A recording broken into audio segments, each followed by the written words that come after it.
welcome to So You Think You Can Dev, a KMS debrief on all things digital. Today we have two guests, and we'll start with an intro from Bill Stevens, the president of KMS Healthcare. How are you doing today, Bill? Doing great, Addie. Um, as Addie said, I'm the president of KMS Healthcare. I have spent pretty much my entire career in the healthcare industry, with kind of one foot on the business side of healthcare, driving revenue, and my other foot on the side of technology, making sure that the technology that we invest in the healthcare space lives up to expectations and helps us deliver a better healthcare experience. Awesome. Thank you for joining us, Bill. Today we also have Kaushal Amin joining us, the CTO of KMS Healthcare. How are you doing, Kaushal? Good, thanks, Harry. So my career has been all on technology side and engineering. And so I spent first 20 years of my life working at IBM, Intel, McKesson, and several other startup companies, building software products. And last 15 years at KMS, I have switched to the other side as a supplier vendor to those individuals who are trying to build these software products. So it's kind of given me a new outlook from the other side, and happy to be here today. Wonderful. Well, thank you both for joining us. It's great to have you here today. Now, KMS Healthcare provides outsourced software development teams out of Vietnam and Mexico. And as Bill mentioned, lots of expertise in the healthcare industry and vertical. So together, both of you have decades or more of experience in outsourcing. So I'm looking forward to hearing what you have to say about the industry. So let's start with kind of looking at outsourcing today, where we are in today's market. What would you say are the biggest driving forces behind outsourcing today? Yes, I'll go first. So number one, today has been all about talent shortage. There are a lot more software companies out there today than there were, let's say, 10 years ago, or even 20 years ago, and even more than a lot more than 30 years ago, right?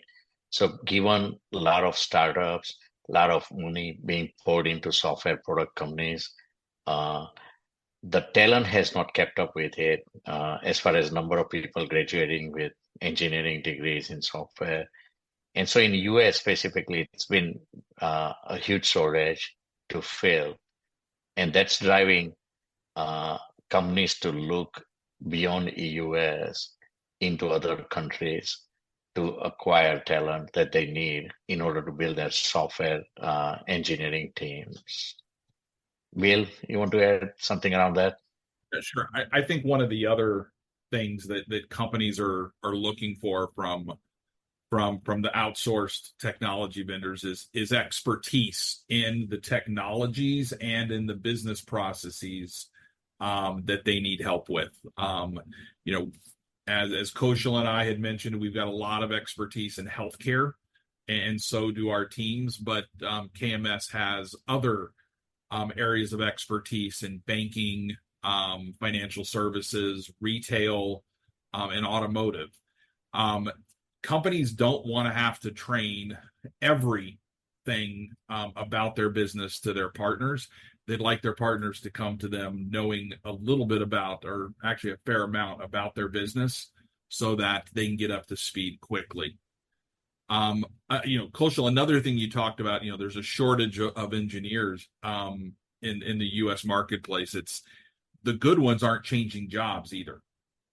So it's become really, really hard to recruit. And I think that is really one of the key factors about why our customers come to us to help them find the best talent on the market. Yeah, absolutely. I think talent shortage is a huge driver.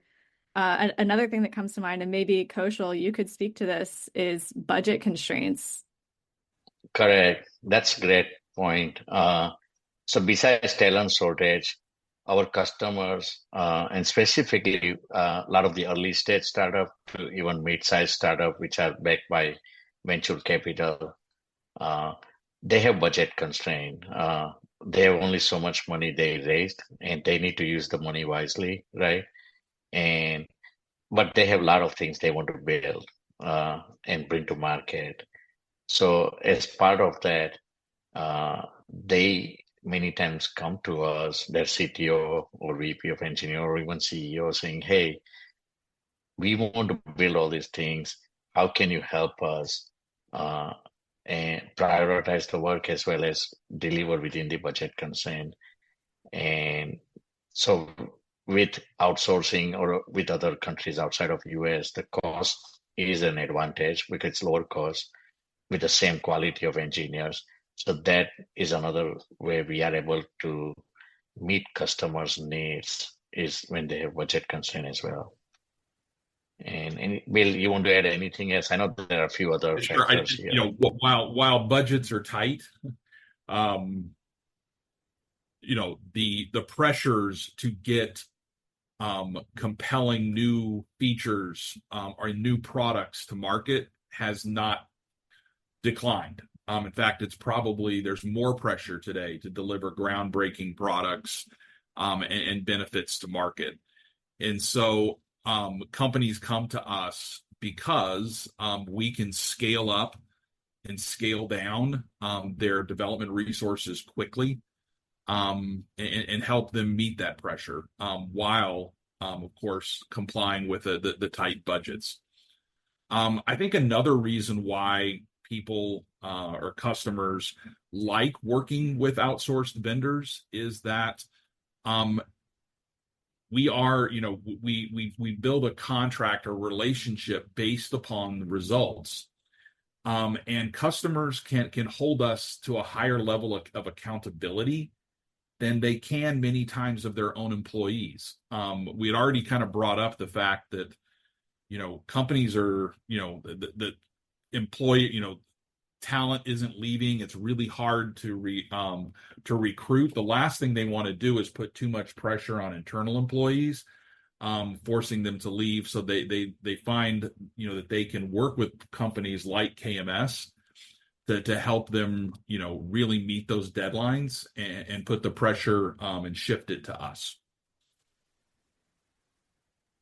And I would say, I wanted to just add one more thing on this subject is that, other day I was speaking to one very large enterprise company's CTO, and we were just chatting over lunch. And, he mentioned a great point, which is that his team, when they're trying to acquire talent internally, they spend tons of time going to resumes, filtering through them to try to find an engineer they are looking for. And usually they're looking for 30, 40 engineers. It's even a lot more time. And because it slows down the process, and therefore they can start the projects on time. As Bill iterated, the time to market is important. On top of that, his engineering leaders are totally distracted in trying to find people and recruit versus, going to an outsourced partner that they can trust.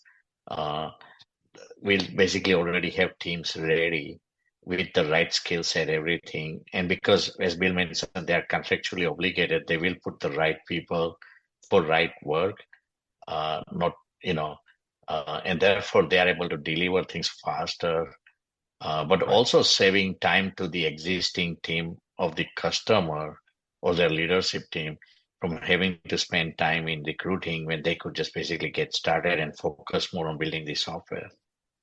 No, that's great to hear. And I think we're seeing all of these different forces kind of impact demand. It seems like there's a much higher demand for outsourcing now than there might have been, Kaushal, as you said, even 15 years ago.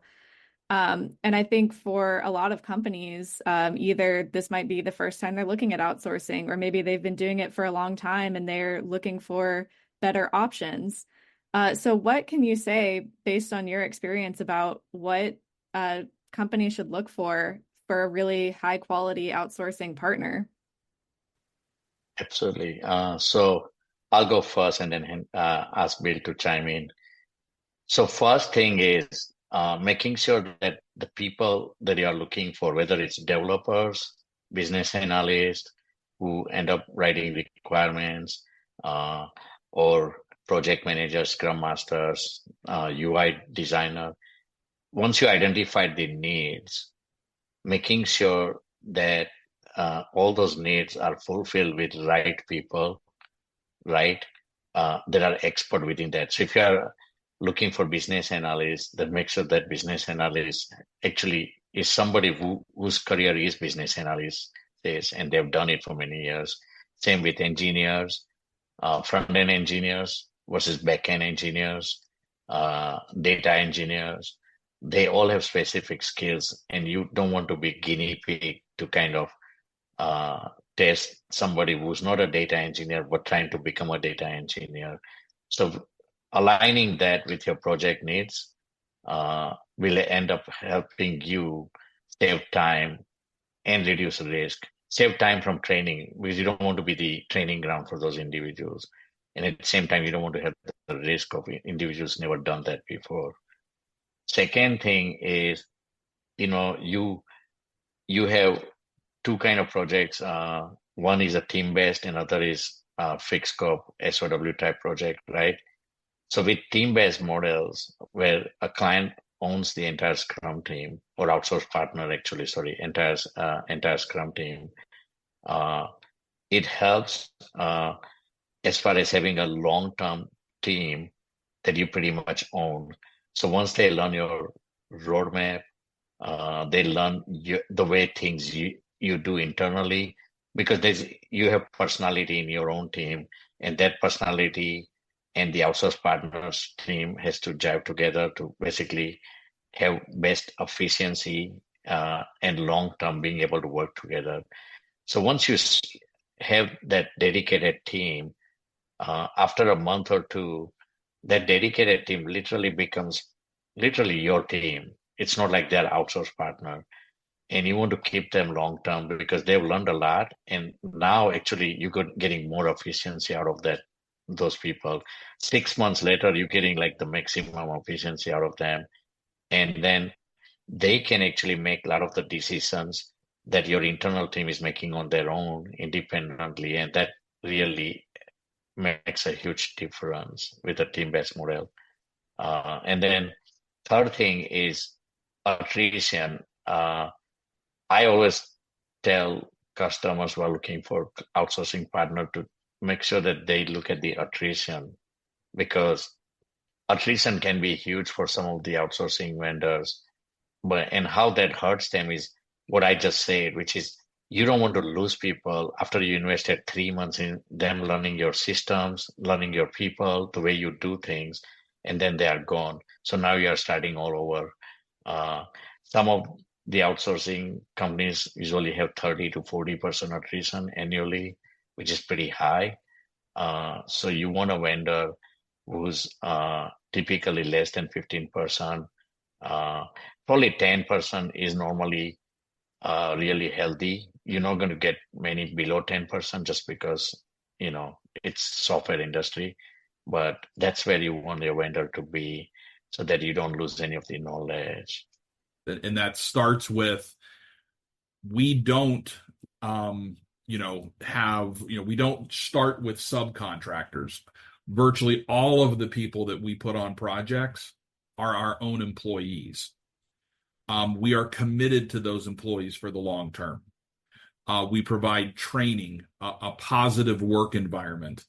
And we like to, we are very proud of the fact that in Vietnam and in Mexico, that we are a place that people want to work because we provide a very positive experience. And then that comes through for our customers. As Coach said, lower attrition, but it's also just an engagement level that our employees are engaged in the success of our customers. In the world of software development, I think one of the best ways that comes through is we don't just look at a story and then do exactly what that story says. Of course, we would if the story, is written perfectly, but our folks are always looking for the best way, the most successful way, the smartest way. Yeah, so what I'm hearing from both of you is you want a team to come in that really is a part of your business, that understands what you're trying to do, understands your business goals. You don't want to have to deal with culture clash or, someone who's there for 6 months and doesn't really care to integrate well. It sounds like all of that can make a really big difference in terms of results. And Bill, you had just mentioned, and we talked before about how KMS delivers out of Vietnam and Mexico.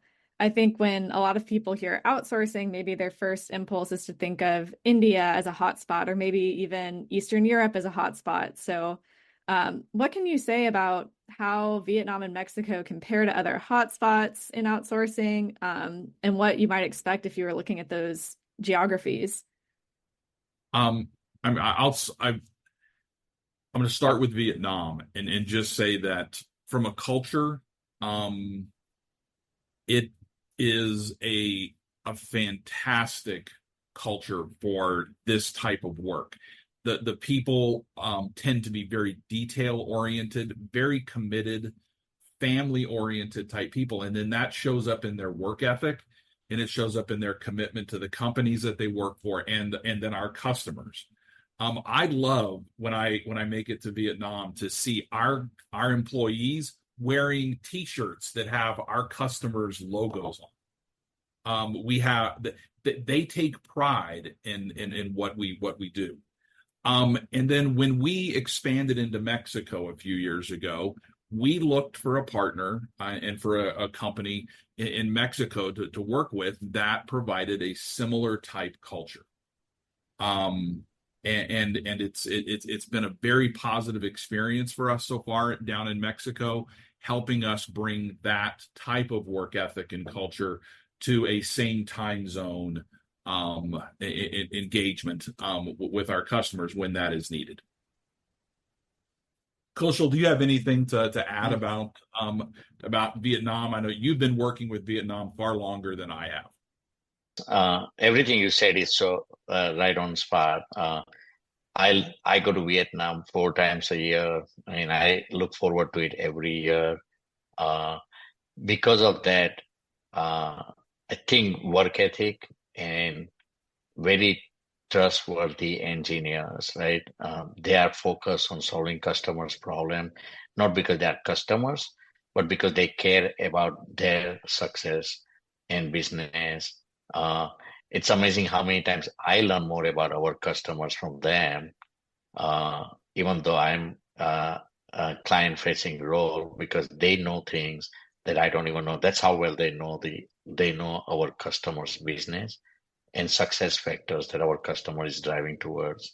And of course, as Bill said, I see customer supplied items and logos and coffee mugs with the customer logos, T-shirts, a sign on top of the ceiling with the customer's logo, or even their product logos and everything.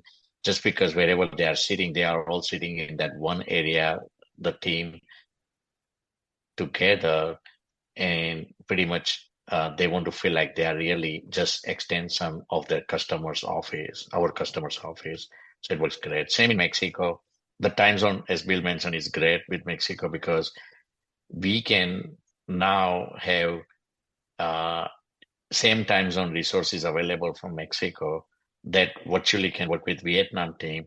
So between them two, we have 24-hour cycle, or be able to support 24 hours our customers' needs, which gives us a huge advantage. And it's so great to see how well Mexico team is working with our Vietnam team, combined with our US team here as well. So it's kind of nice. Yeah, no, it sounds like in both cultures, there's a lot of pride in the work that they deliver. And I think that anyone who's considering outsourcing, maybe if you haven't thought about Vietnam or Mexico, maybe take a look. You might find a really good fit for your project. We are coming up against the end of the hour. So Bill and Kaushal, thank you so much for joining us today. I think you had some really valuable insights on outsourcing, and hopefully anyone who's listening, who's considering outsourcing or maybe looking for a better way to do it, can take some of your insights and develop a new strategy going forward and really get what they need out of an outsourced team. So that's all we have today. Listeners, please stay tuned for our next episode of So You Think You Can Dev, and have a great rest of your day.